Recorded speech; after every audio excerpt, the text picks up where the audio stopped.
अस्सलामुअलैकुम स्टूडेंट्स, कैसे हैं आप? I hope you all are fine.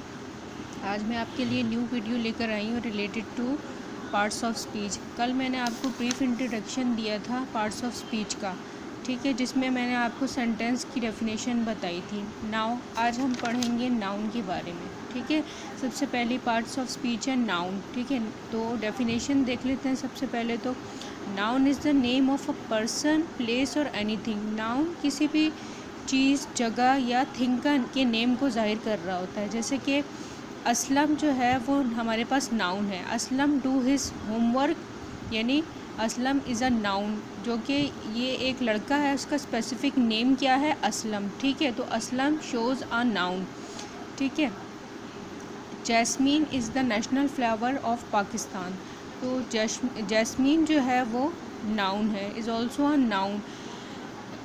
Markhor is the national animal of Pakistan. इसी तरह जो है ये मारखोर भी हमारे पास नाउन में आ जाता है, ठीक है। Markhor is also a noun, ठीक है। Faisal mosque is famous for Pakistan, mosque of Pakistan. तो फैसल मॉस्क इज़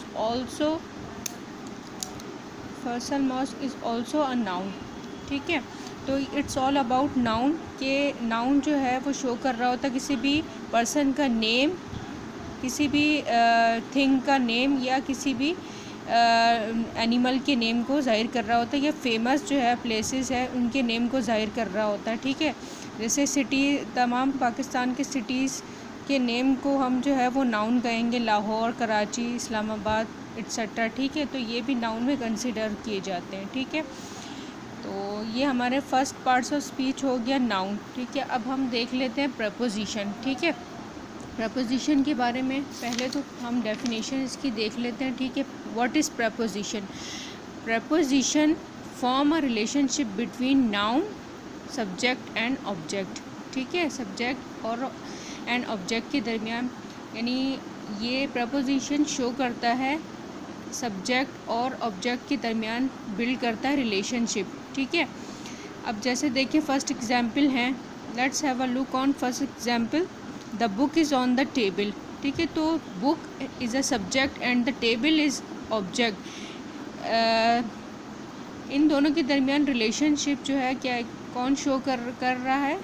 प्रपोजिशन, ठीक है। The book is on the table, जो बुक है वो किस पर रखी हुई है? टेबल पर, ठीक है। टेबल के ऊपर रखी हुई है, तो हम उसे क्या कहेंगे? कौन सा प्रपोजिशन यूज़ करेंगे? ऑन यूज़ करेंगे, ठीक है। The book is on the table. अगर कोई टेबल के ऊपर कोई और चीज़ रखी है, जग रखा हुआ है लेट्स सपोज, तो the jug is on the table, ठीक है। या अगर कोई मैं कहूँ कि let's suppose the cat is sitting on the mat, ठीक है। तो वो मैट के सरफेस पर बैठी हुई है, तो उसे हम क्या कहेंगे? ऑन द सरफेस, ठीक है।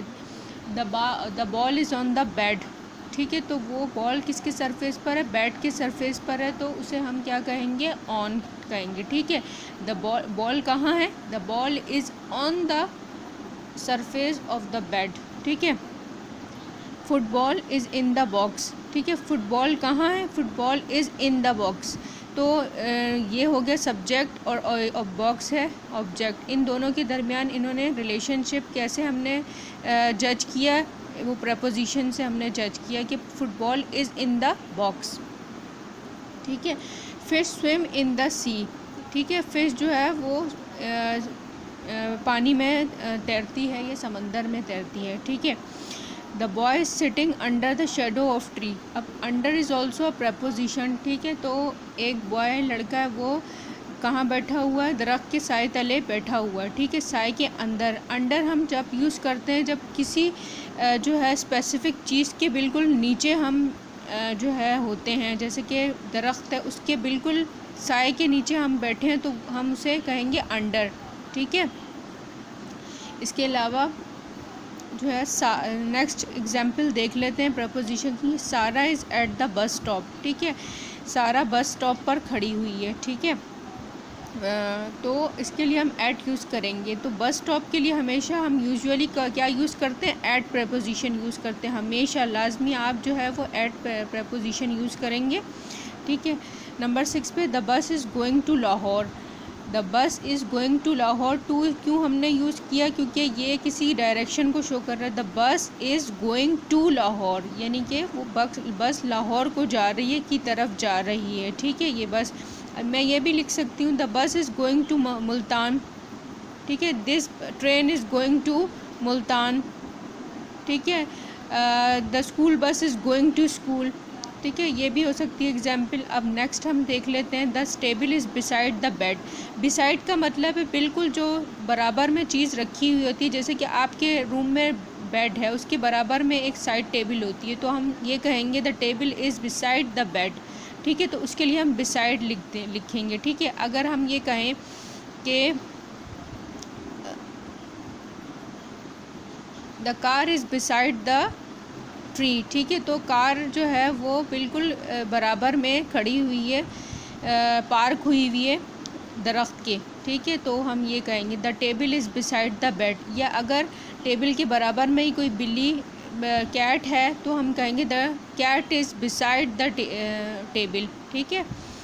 तो ये it's all about main preposition, यानी बेसिक प्रपोजिशन है। ऑन हो गया, इन, और इसके अलावा under, at, to and beside, ठीक है। अब हम नेक्स्ट देख लेते हैं कि कौन कौन से जो है इम्पॉर्टेंट प्रपोजिशन हो सकते हैं, ठीक है। In, on, at, to and form, ये बहुत इंपॉर्टेंट प्रपोजिशंस हैं, ठीक है।